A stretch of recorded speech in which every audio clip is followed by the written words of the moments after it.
अध्याय 5। श्री गणेशाय नमः। महाराज ने सोचा कि कोई भी सच्चा साधु लौकिक उपाधि में नहीं रह सकता।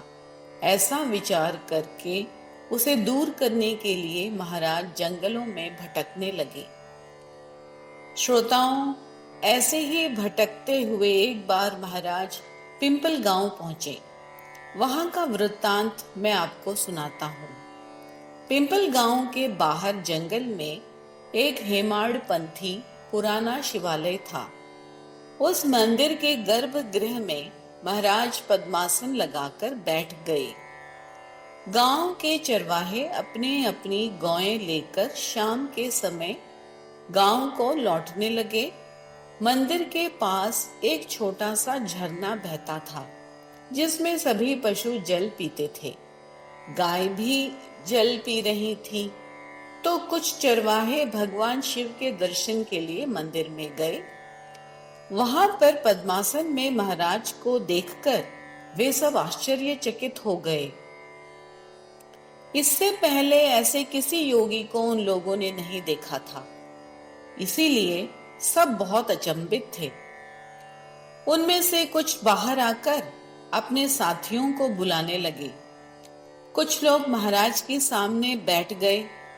यह साधु ना तो आंखें खोलता है न बोलता है, जिसका कारण वे लोग समझ नहीं पाए।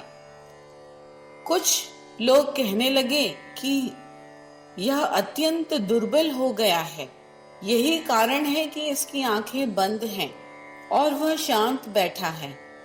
और कुछ कहने लगे कि यह कई दिनों से भूखा प्यासा होगा, इसलिए हम लोगों को इन्हें थोड़ी रोटी खिलानी चाहिए। यह कहकर महाराज के मुख के सामने कौर रख दिया, किंतु महाराज किसी प्रकार की हलचल नहीं कर रहे थे। कुछ बोले भी नहीं। देखकर चरवाहे बालक बड़े असमंजस में पड़ गए। वे सोचने लगे कि अगर मृत माने तो इनका शरीर तो गर्म है, श्वास भी चल रही है, बैठी हुई स्थिति में है। कुछ कहने लगे कि हो सकता है यह कोई मायावी पिशाच हो।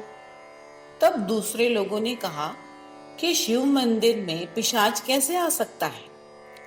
कई लोग कहने लगे, अरे यह स्वर्ग लोक से कोई देवता यहाँ पर प्रकट हुआ है, हम लोगों को इनका पूजन करना चाहिए, जाकर झरने का जल लेकर आओ।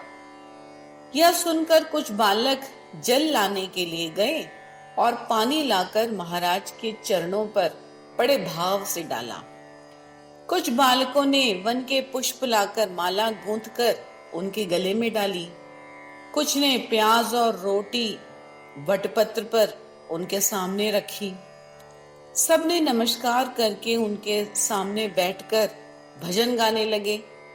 इस प्रकार आनंद उत्सव करते हुए एक चरवाहे ने कहा, भाई अब सूर्यास्त हो गया है तो हमें घर चलना चाहिए, क्योंकि इतनी देर हो गई है और पशुओं को लेकर अगर हम नहीं पहुंचे तो हमारे घर के सदस्य चिंता करेंगे। हम लोग जाकर यह समाचार गांव के बड़े बूढ़ों को बताएंगे, जिससे सत्य का पता लगेगा। ऐसा विचार करके चरवाहे गांव में गए और सब लोगों से यह वृत्तांत कहा। प्रातः काल गांव के लोग चरवाहों के साथ महाराज को देखने शिव मंदिर आए। महाराज जिस अवस्था में कल बैठे थे उसी स्थिति में आज भी थे। अन्न को बिल्कुल स्पर्श नहीं किया था। उनमें से कुछ बोले, यह योगी है, शिव मंदिर में बैठे हैं, चलिए इन्हें परेशान करना ठीक नहीं है। और कुछ बोले, अरे भाई ये तो साक्षात भगवान शंकर पिंड से बाहर आकर हमें दर्शन देने के लिए प्रकट हुए हैं, यह हमारा महाभाग्य है, चलिए इन्हें गांव में ले चलते हैं। जब यह समाधि से इनका शरीर उत्थान होगा तब यह अवश्य बोलेंगे। बंगाल देश में जालंधर नाथ 12 वर्ष तक कूप की गर्त में समाधि में थे। इस प्रकार हाँ ना करते हुए ये लोग महाराज को उठाकर एक पालकी में बिठाया और गांव ले गए। बड़े उत्साह के साथ बाजे बजाते हुए, अबीर गुलाल उड़ाते हुए और ग्राम के नर नारी तुलसी पत्र फूल अर्पण करते हुए, घंटियां बजाते हुए, शंखनाद करते हुए, योगीराज की जय हो का उद्घोष करते हुए उनको हनुमान जी के मंदिर में ले आए। महाराज का शरीर गुलाल से लाल हो गया था। महाराज को मंदिर में एक आसन पर बिठाया गया। यह सब होने तक महाराज की समाधि लगी हुई थी। उन्होंने जाना कि महाराज योगियों के मुकुटमणि रूप हैं। सब लोग चरण वंदन करने लगे। नैवेद्य चढ़ाने की धूम मच गई। अनेक पात्र परोसकर लाए गए। महाराज शरीर में उतरे और चैतन्यमय वातावरण हो गया। महाराज ने अन्न ग्रहण किया। आसपास के गांव में भी यह बात फैल गई। मंगलवार को शेगांव का बाजार लगता था, तो लगभग सभी देहातों से लोग यहाँ आते थे। पिंपल गांव के लोग भी वहां आए और अपने गांव के महाराज के विषय में सुनकर बहुत प्रसन्न हुए। उन्होंने बताया कि साक्षात श्री हरि एक योगी हमारे गांव में आए हैं। हम लोग अब उन्हें कहीं जाने नहीं देंगे। सारे बाजार में यह समाचार फैल गया। बंकटलाल को जब यह पता चला तो वह अपनी पत्नी के साथ पिंपल गांव गए और हाथ जोड़कर अनेक प्रकार से प्रार्थना करने लगे। महाराज, अभी आता हूं, यह कहकर आप चले गए और इस बात को पूरे 15 दिन बीत गए हैं। गुरुदेव, आपके बिना घर सुना सुना लगता है। गांव के सब लोग बहुत चिंतित हैं। आपका नित्य दर्शन करने वाले भाविक जन उपवास कर रहे हैं। आप अगर शेगांव नहीं चलेंगे तो मैं यहीं शरीर त्याग कर दूंगा। बंकटलाल के ऐसा कहने पर महाराज गाड़ी में बैठकर गांव के लिए चले। जब बंकटलाल महाराज को शेगांव लेकर आने लगे तो पिंपल गांव के लोग बहुत दुखी हुए। बंकटलाल ने उनको समझाया कि महाराज शेगांव में ही हैं। आप लोग दर्शन के लिए कभी भी आ सकते हैं। इस अमूल्य मूर्ति को जहां की है वहीं रहने दो, हटाओ मत। गाड़ी में बंकटलाल से कहने लगे, अरे तेरी अच्छी साहूकारी है, दूसरे की धरोहर जबरदस्ती अपने घर ले जाते हो। मुझे तो तुम्हारे घर आने में भी डर लगता है, क्योंकि लोक माता लक्ष्मी जो भगवान विष्णु की पत्नी है, जिसके सत्ता अपरंपार है, उसको भी तुमने घर में बंद करके रखा है। तो मैं क्या चीज हूं? जगदम्बा का यह हाल देखकर ही मैं भाग खड़ा हुआ था। यह सुनकर बंकटलाल हंस पड़े और बड़ी विनम्रता से बोले, महाराज, माता मुझसे नहीं डरी हैं। आपका निवास वहां है, इसलिए वे वहां स्थिर हैं। अन्यथा मेरी क्या गिनती? जहां बालक वहां माता होती ही है। दूसरे का वहां ठिकाना कैसे? आपके चरणों के आगे मुझे धन की कोई परवाह नहीं है। ये चरण कमल ही मेरा श्रेष्ठ धन है, इसीलिए यहाँ आया हूँ। महाराज कुछ दिन उस गांव में रहे और फिर वहां से निकल पड़े। बरार में अड़गांव नाम का एक देहात है। महाराज वहां के लिए निकले। शेगांव वासियों की नजरों से बचते हुए वे प्रातः ही वहां से चले गए। महाराज की गति वायु के समान थी। उनकी गति देखकर साक्षात हनुमान जी पुनः अवतरित हुए, ऐसा प्रतीत होता था। दोपहर के समय महाराज अकोली नामक एक देहात के पास पहुंचे। उनको बहुत प्यास लगी थी, तो उन्होंने चारों तरफ नजरें दौड़ाईं, किंतु पानी का कहीं पता नहीं था।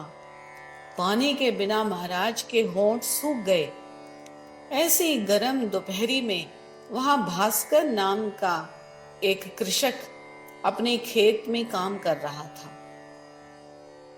उसकी स्थिति देखकर ऐसा लग रहा था कि किसान ही सारे जगत का अन्नदाता है। यह श्रेष्ठ होते हैं, फिर भी अपार यातना सहते हैं। गर्मी, बरसात, ठंड, सभी ऋतुओं की यातनाएं सहकर वह कृषि कार्य को संपन्न करते हैं। इस गांव के आसपास जल का बड़ा अभाव था। भास्कर पीने के लिए एक मटका भरकर घर से लाया था और एक पेड़ की छांव में उसको रखा था। महाराज वहां पहुंचे और भास्कर से बोले, मुझे बड़ी प्यास लगी है, इसलिए पीने के लिए पानी दे दो, ना मत करना। पानी के बिना प्राणों की रक्षा करना बहुत कठिन होता है, इसलिए पानी का दान महान पुण्य कारक माना जाता है। यह सुनकर भास्कर ने कहा, तुम जैसे रिष्ट पुष्ट को जल पिलाना कहाँ का पुण्य है। अगर आप पंगु होते तो अलग बात थी। अगर समाज हित के लिए कुछ कार्य करते हो तो उसकी सहायता करना ठीक है। तुम जैसे को जल देना उल्टा पाप है। क्या कोई चोर को घर में जगह देगा? तुमने भीख मांगकर अपना शरीर रिष्ट पुष्ट किया है। कुछ परिश्रम ना करके खाने वाले तुम धरती पर बोझ हो। मैंने अपने पीने के लिए सिर पर मटका ढोकर यह पानी लाया हूं, तुम्हारे जैसे निठल्ले के लिए नहीं। यहां से चलते बनो। अरे चांडाल, यहां से अपना मुंह काला करो। मैं तुम्हारी प्रार्थना से झुकने वाला नहीं। तुम्हारे जैसे निकम्मे ने हमारे यहाँ जन्म लिया, इसलिए सारे जगत में हम लोग दुर्भाग्यशाली हो गए हैं। भास्कर की बातें सुनकर महाराज वहां से चले गए। थोड़ी दूरी पर एक कुआं था। उसकी ओर महाराज जब जाने लगे तो भास्कर ने फिर से जोर से बोला, अरे पागल, उधर किस लिए जा रहा है? वह कुआं सूखा पड़ा है, पानी का नाम नहीं है। यहां से एक कोस दूर कहीं भी जल नहीं है। यह सुनकर महाराज बोले, तुम जो कहते हो तो ठीक है, फिर भी मैं प्रयत्न कर लेता हूं। तुम्हारे जैसे बुद्धिमान यदि जल के लिए परेशान हैं, तो हम ऐसे कैसे बैठे रह सकते हैं?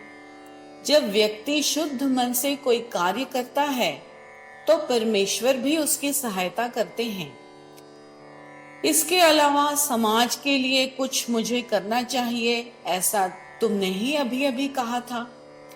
यह कहकर महाराज कुएं के पास आए, जिसमें जल का एक भी बूंद नहीं था। यह देखकर पेड़ के नीचे एक पत्थर पर हताश होकर बैठ गए। आंख मूंद कर ध्यान में बैठे भगवान विष्णु का स्मरण करने लगे। हे सच्चिदानंद, दीनहीन दुखियों के उद्धार करने वाले, हे देवाधिदेव वासुदेव, यह गांव जल के अभाव से त्रस्त है। किसी भी कुएं में पानी का बूंद नहीं है। भगवान, मनुष्य के सारे प्रयत्न सफल नहीं हुए, इसलिए आपकी प्रार्थना कर रहा हूं। इस कुएं में पानी भर दीजिए। जो घट नहीं सकता वह भी आपकी कृपा से हो जाता है। भक्त प्रहलाद की रक्षा करने के लिए आप एक स्तंभ से प्रकट हुए थे। इंद्र के क्रोध से गांव को बचाने के लिए आपने अपनी छोटी उंगली की नोक पर गोवर्धन पर्वत को उठाया था। उसी प्रकार नामदेव को मारवाड़ में प्यास लगी तो आपने सूखे कुएं में जल भर दिया। महाराज इस प्रकार प्रार्थना कर रहे थे कि महान आश्चर्य हुआ। कुएं में झरना फूट पड़ा और क्षण भर में कुआं जल से भर गया। उछलता हुआ जल पीकर महाराज तृप्त हुए। जो भास्कर ने देखा उससे उसका चित्त चकित हो गया। जो कुआं 12 वर्षों से सूखा पड़ा था, उसे इन्होंने क्षण भर में जल से भर दिया। हो न हो यह कोई महान पुरुष है। अपना काम छोड़कर भास्कर दौड़ता हुआ आया और महाराज के चरणों को जोर से पकड़कर प्रार्थना करने लगा। हे मानव शरीरधारी भगवान, मैं आपका अबोध बालक हूँ, मुझे क्षमा करिए। आपके प्रभाव से अनभिज्ञ मैंने आपको बहुत कुछ भला बुरा कहा, इसलिए कृपा निधान मेरे अपराध को क्षमा कीजिए। आपकी वेशभूषा से मैं आपको समझ नहीं सका। अब मैं यह चरण कभी नहीं छोड़ूंगा। यह सारा प्रपंच एक मिथ्या है। आज मुझे यह पता चल गया है। अब इस अज्ञानी बालक को अपने से दूर ना कीजिए। यह सुनकर महाराज बोले, अरे अब दुखी होने का कारण नहीं है। पीने के पानी के लिए सिर पर मटका ढोकर लाने की आवश्यकता भी नहीं है। तुम्हारी आवश्यकता के लिए जल का प्रबंध कर दिया है। अब संसार क्यों छोड़ते हो? इस कुएं से बाग का निर्माण करो, भरपूर जल है। भास्कर ने कहा, अब मैं बाग अवश्य लगा दूंगा और उसमें सत्कर्म रूपी पुष्प के वृक्ष होंगे जो नित्य होंगे। यह क्षणिक बाग मुझे नहीं चाहिए। केवल एक पल की संत संगति से भास्कर का उद्धार हो गया, उसका जीवन सफल हो गया। सच्चे साधु की संगति सब बंधनों से श्रेष्ठ है। कुएं में पानी आ गया, यह बात सुनकर सभी लोग महाराज के दर्शन के लिए दौड़ पड़े। जैसे मधुमक्खी मधु के लिए दौड़ती है और शक्कर के कणों के लिए चींटियां दौड़ती हैं, ठीक उसी प्रकार इस महाराज को देखने के लिए सारे लोग दौड़ पड़े। कुएं का जल पीकर देखा तो बिल्कुल निर्मल, शीतल और अमृत के समान मधुर था। सभी लोग महाराज की जय जयकार करने लगे। गजानन महाराज भास्कर के साथ नहीं गए और शेगांव लौट आए। श्री गजानन महाराज सिद्ध योगी थे। यह गजानन विजय ग्रंथ आप सभी के लिए संत महिमा दर्शाने का आदर्श भूत हो, ऐसी मेरी प्रार्थना है।